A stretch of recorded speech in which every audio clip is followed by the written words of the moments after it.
नरेश भाई, आपने देखा इनकी आवाज़ में उमंग उत्साह है ना।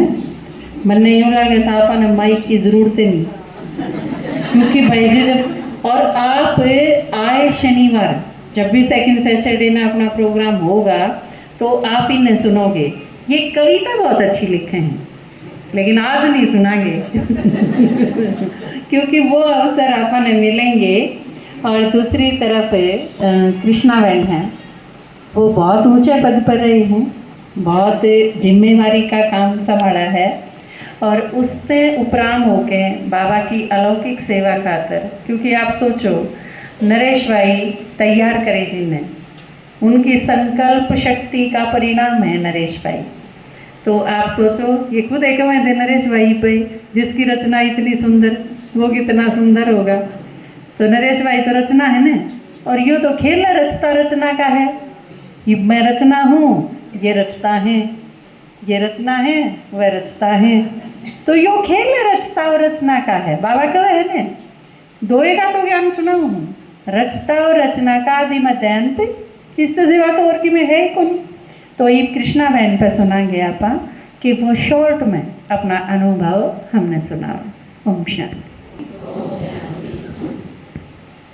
देखो, कहने के लिए तो बाबा की बातें, बाबा तो कितना समझाता है, कितना उमंग उल्लास हम बच्चों को देता है ना। उसी उमंग उल्लास में डूबे हुए आप आत्माएं जाने कहाँ कहाँ से यहाँ चले आए हो। तो आप सबको तहे दिल से बहुत बहुत शुक्रिया। और आपको लाने के निमित्त बने हैं हमारे भाई इंद्र भाई जी और उनकी पुत्री जो कि सुमन दीदी के रूप में आपके सामने बैठी हैं।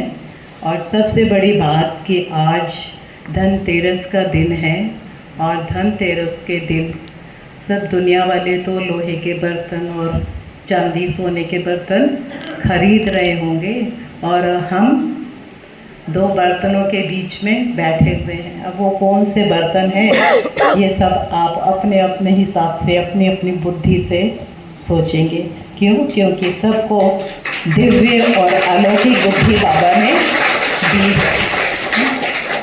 बड़े सौभाग्य की बात है कि बाबा ने चुना और चुनने के लिए दिल्ली से इंदौर लेके गया ट्रांसफ़र करा के। ये चलते थे राधा स्वामी में और हम जाते थे बाबा बालकनाथ। सुना हो किसी ने नाम ना? बाबा बालकनाथ का मंदिर था गाज़ियाबाद में, हम हर संडे वहाँ जाते थे। ये कहते थे मेरे साथ चलो, लेकिन वहाँ 8 बजे जाना होता था। हम कहते थे हमें तो अपनी नींद पूरी करनी है क्योंकि वर्किंग डे में सुबह 8:30 बजे से लेकर यानी 6 बजे उठकर और आप 9 बजे की ड्यूटी जाना और वहाँ नोएडा से 5:30 बजे के करीब साहिबाबाद हम आते थे तो 7 बज जाते थे।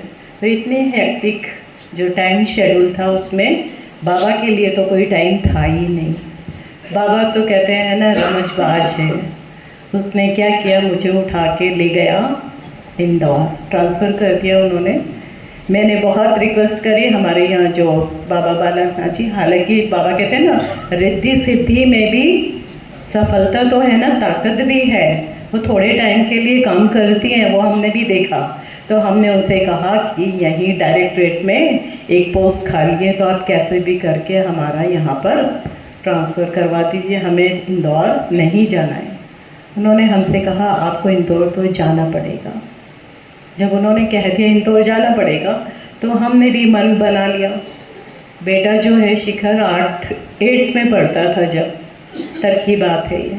हम अपने बेटे को लेकर हमने मन बनाया हमें इंदौर जाना है। लेकिन आपको पता है जब घर से निकलते हैं तो बहुत सारी तकलीफ़ें आती हैं। और एक आप जब हेड होते हो तो हेड के पास ना हेडक बहुत होती है। छोटे से लेके बड़ा तक हर तरह से आपको उसके बीच में पिसना होता है, दबना होता है। कहते हैं ना बड़ा बनाना है। तो जब बड़ा बनते हो तो क्या होता है, फिर हमने उस समय राजू भाई जी की क्लास सुनी कि बड़ा बनता कैसे है। तो उन्होंने बताया पहले बड़े के लिए दाल को भिगोया जाता है, फिर उसको पीसा जाता है, फिर उसके बाद उसको मथा जाता है, फिर उसके बड़े तले जाते हैं, फिर ठंडा कर दिया जाता है। तो यानी आपके जीवन की इतनी सारी स्टेजेस हैं जिस स्टेज को आपको पार करना पड़ेगा। तो बड़े बनना इतना आसान नहीं है, जिसके लिए आपके सामने दो मूर्तियां बैठी हैं, जिन्होंने वो भी जानती होंगी कि आप सबकी कितनी सारी बातें छोटी उतार चढ़ाव की वो अपने अंदर समाती होंगी और आपको किस तरह समझाती भी होंगी। तो इसी तरह से आप लोग भी अपने घर में बड़े हैं तो थोड़ा सा ध्यान रखेंगे कि जब हम ब्रह्मा कुमारी में आए हैं और जो बाबा हमसे चाहता है कि घर को हम मंदिर बनाएं, तो कोशिश करें कि हम जो सास हैं वो छोटी बन जाएं और बहुएं बड़ी बन जाएं। तो उसके लिए थोड़ा सा त्याग तो करना पड़ेगा। कैसे करेंगे वो तो बाबा बताता है, हर तरह से बाबा बताता है कि हमें ये करना है या ये चाहिए तो कैसे मिलेगा। अच्छा वो तो बात अलग। अब अनुभव ये रहा कि जब हम इंदौर गए तो एक भाई संडे के दिन हमारे यहाँ लेटर डाल गया कि ब्रह्मा कुमारी का है, ये 3 दिन का प्रोग्राम है, स्टेज मैनेजमेंट था, उसमें 2-3 पर्सनालिटी डेवलपमेंट इस तरह के कुछ कोर्स थे। हमने इनसे कहा कि ऐसे ऐसे एक लेटर आया है ब्रह्मा कुमारी का, हमने कभी नाम नहीं सुना था। कहते हैं ब्रह्मा कुमारी संस्थान तो बिगड़ी हुई है, वहाँ तो सब छुटी हुई लड़कियाँ आती हैं, भगी हुई आती हैं, पता नहीं क्या क्या दुनिया वालों ने कहा हुआ है। क्योंकि सफ़ेद कपड़े पहनते हैं ना, तो उनकी निगाह में हम बहुत गिरे हुए हैं, उन्हें भी ये सफ़ेद कपड़ा जल्दी से हजम नहीं होता है, क्योंकि सब सुहागने हैं। कोई बात नहीं, इन्होंने जब ऐसे कहा तो हमने कहा हम यहाँ बिगड़ने के लिए तो आए नहीं, हमने लेटर को साइड में लगा दिया। लेकिन शाम को चाय पीते पीते उसके कोने पे लिखा था निःशुल्क। तो वो जो निःशुल्क वर्ड है, कहते हैं ना बाबा कहते हैं ना, एक ही वर्ड दुनिया बदल देता है, दिमाग बदल देता है। उस निःशुल्क वर्ड ने हमें बदल दिया। हमने कहा हम वहाँ जाके देखेंगे तो सही। इनके मना करने के बावजूद हम वहाँ चले गए, हमने प्रोग्राम अटेंड किया। उसके बाद में प्रोग्राम में तो हमें आत्मा परमात्मा समझा रहे थे, लेकिन कुछ समझ में नहीं आया ये आत्मा क्या होता है, परमात्मा क्या। ये 18 साल पहले बातें हैं ना। तो फिर उसके बाद क्या हुआ कि हमने 3 दिन जाके आ गए, हमें कुछ नहीं हुआ। फिर दीदी ने हमें फ़ोन किया, कहते हैं कि यहाँ पर है ना कोर्स कराया जाता है 1 वीक का, उसके लिए आप आइए। हमने कहा ठीक है। मैंने कहा कितना चार्जेस लगेगा? कहते हैं नहीं निःशुल्क है। मैंने कहा सच में? क्योंकि पैसा सब जगह इनका, किसी का भी कोर्स करो 750 रुपये, कोई कहता है 1000 रुपये। मैंने कहा हमें पैसा नहीं देना है, पैसा देखिए चीटिंग चल रही है। जब उन्होंने फ्री कहा तो हमने कहा ठीक है।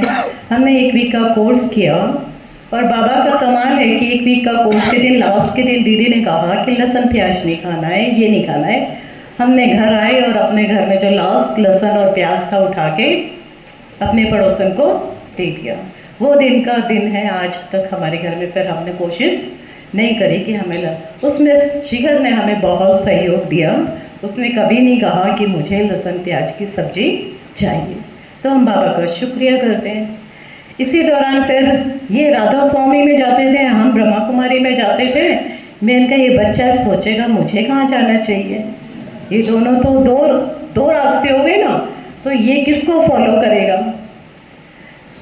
तो हमने बाबा से कहा बाबा हमें पता नहीं है, नरेश भाई जी जब से जा रहे हैं राधा स्वामी में, इनमें कुछ मुझे तो नज़र नहीं आ रहा है, जो नज़र आना चाहिए कुछ तो परिवर्तन आए ना। कहीं आप जाते हो तो कुछ परिवर्तन आप में दिखाई देना चाहिए। वो हमें तो आ रही नहीं थी। और हमें परिवर्तन नज़र आया कि हम जो सो नहीं पाते थे वहाँ हेडेक की वजह से, पहला रात हमने वो नींद महसूस करी कि हमने इन्हें फ़ोन किया कि हम तुम्हारे साथ भी इतनी अच्छी नींद में नहीं सोए जो आज पहली रात हमने नींद यहाँ ली है बाबा की याद में। तो मैंने कहा इसमें कुछ चमत्कार तो ज़रूर है। चलते रहे, मुरली सुनते रहे। हमारे पास टाइम तो होता नहीं था।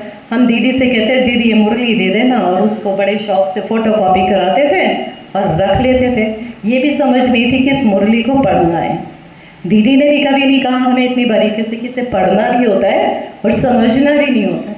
हम चलते रहे, ऐसे चलते रहे। लेकिन बाबा ने इस दौरान में ही 6 महीने हो गए कि हमें नींद बहुत अच्छी आने लगी, और फिर ये कुछ डिसीज़न पावर में भी अंतर आने लगा। फिर हमने दीदी से कहा, दीदी हमें ना नरेश भाई जी को ना लाना है सच में। तो कहते आप कितने बजे उठते हो? मैंने कहा हम तो 3:30 उठते हैं। कह रहे आपको इनके लिए 2 बजे उठना पड़ेगा। मैंने कहा ठीक है। हमने बाबा को बोला, मैंने कहा बाबा हमें पता नहीं है, इस भाई को तो आना ही पड़ेगा, क्योंकि ये तो आत्माओं का ज्ञान ले रहे हैं। आप तो परमात्मा हो, आप तो भगवान हो, इन्हें तो पता ही नहीं है आत्मा और परमात्मा क्या होता है। मैंने कहा हमें नहीं पता, इनको बस आप अपना बना लो। पता नहीं 21 दिन हमें नहीं लगता पूरे हुए, और ये हमारे यहाँ आए मिलने के लिए इंदौर। तो शिखर को कहते हैं पढ़ना है। हम सोच रहे बाबा इन्हें मुझे तो सेंटर लेके जाना है, ये कह रहे मुझे शिखर को पढ़ाना है। मैंने कहा नहीं बाबा, मैंने कहा कुछ कर, मैं तो जब ऐसे ही करती थी, बाबा कुछ कर। तो बाबा ने, शिखर कहते हैं मुझे नहीं आपसे पढ़ाई करनी, आपको आप अपना काम करिए। मैं बोली आपको कुछ काम नहीं करना, आप मेरे साथ चलिए। हम दीदी के पास इनको ले गए, मुरली सुननी थी हमें। जब वहाँ ले गए तो दीदी ने अपने तरीके से इनको कुछ समझाया होगा, हमें तो पता नहीं क्या बात हुई, हम तो मुरली क्लास में बैठे हैं। उसके बाद जब घर आए तो धीरे धीरे ना कुछ परिवर्तन होने लगा, और लगभग 5-6 महीने बाद बोले कि हमने ना कोर्स कर लिया है। मैं इनका वाह बाबा तेरी कमाल है। इतने दौरान में शिखर ने,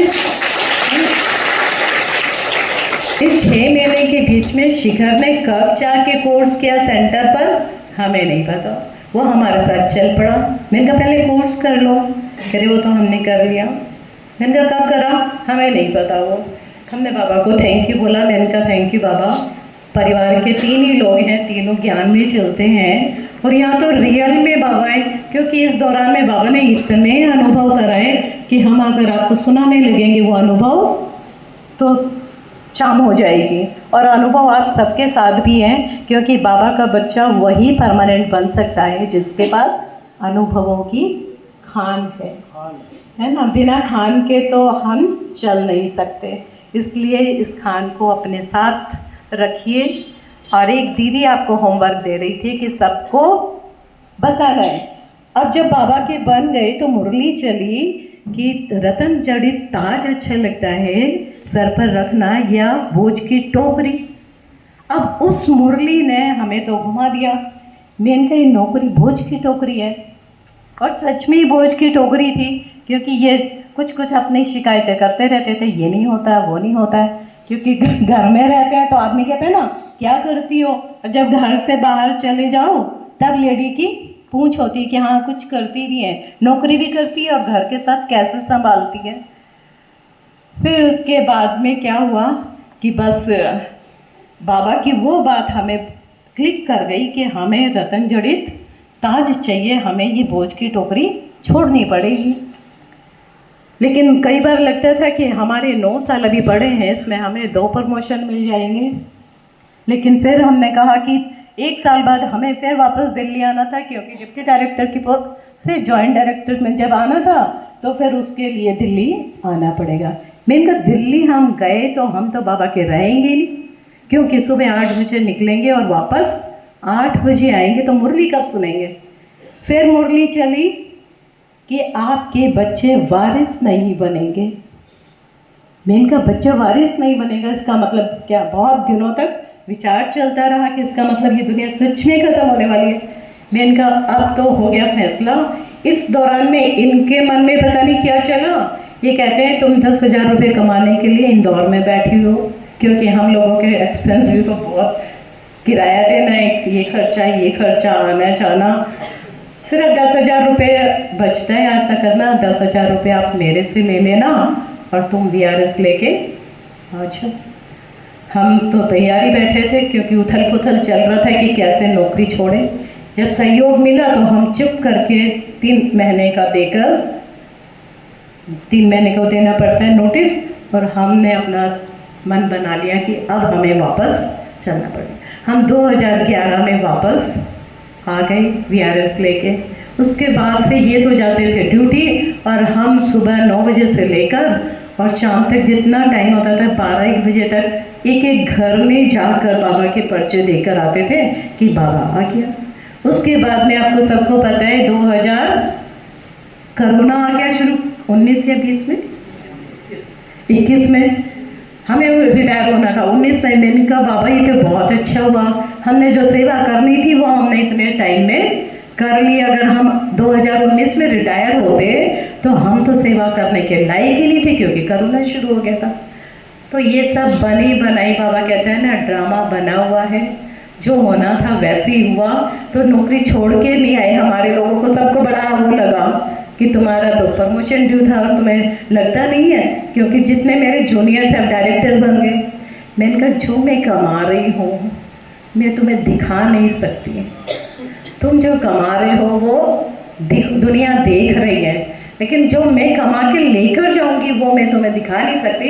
इसलिए मुझे कुछ अफसोस नहीं है। इसलिए तुम्हारी नौकरी, तुम्हारी डायरेक्टरशिप तुम्हें मुबारक। तो ये हमारी कहानी है ना। ओम शांति। हाँ, एक आपसे गुजारिश करूँगी, सुमन दीदी ने आप लोगों को बोला है सेवा के लिए। जैसे आप इतने सारे भाई बहन यहाँ आए हो, अगर एक थोड़ा सा काम करेंगे ना, कि सिर्फ नीचे का कपड़ा जो मर्जी पहने, लेकिन एक वाइट चुन्नी अपनी उसमें लाओ थैले में, और यहाँ आके जब डाल लो, या अगर डाल के जाते भी हो तो वो आपकी सेवा है। क्या कहेंगे सब वाइट ड्रेस वाले को देखकर? ब्रह्मा कुमारी वाली जा रही हैं, ओम शांति वाली जा रही हैं। तो ड्रेस चेंज कर लो, चाहे रास्ते में करो, चाहे, हालांकि जो बाबा का बच्चा बन गया है उसमें तो इतना नशा रहता है कि वाइट ड्रेस तो बहुत अच्छी ड्रेस है। अगर किसी को नहीं भी समझ में आता है तो हमारी उषा दीदी ने एक बार बहुत अच्छा एक्सप्लेन किया कि जो सरस्वती हैं, देवी सरस्वती, उनकी ड्रेस कैसी है? वाइट है ना, वो वाइट ड्रेस पहन सकती है ना, देवी है। तो हमारी देवियाँ जो पहनती हैं वही तो हम कॉपी कर रहे हैं। लक्ष्मी रेड ड्रेस पहनती हैं तो आपने कॉपी किया, ठीक। वाइट ड्रेस पहनती है वो आपने कॉपी किया है, गलत कहाँ किया है? अगर माता सरस्वती, देवी सरस्वती वाइट पहन सकती हैं तो हम क्यों नहीं पहन सकते? और दूसरी बात, हमारे साजन को वाइट ड्रेस पसंद है। आपका साजन कौन है? शिव बाबा। तो उसको खुश रखने के लिए थोड़ा सा काम नहीं कर सकते? थोड़ा सा त्याग नहीं कर सकते? वो करना है। ओम शांति।